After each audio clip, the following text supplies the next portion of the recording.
Simplihan lang muna natin mga paps. So, roasted duck for dinner. Alright.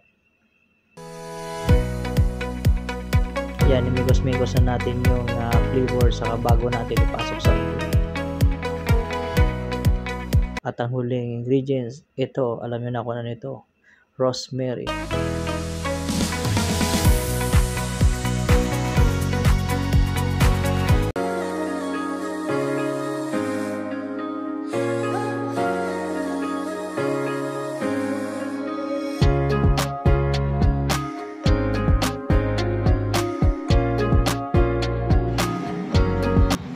At sabayan pa ng mga tropa nating masisipag yan. Kung nakikita nyo, napakalupit mag-slice ng orange. Pang master chef yung labanan. Ayan yung dalawa. Nagkukumari pero nagchichismisa na yung mga yan. At finished product ng ating roasted duck. So here we go. Kainan na. Alright.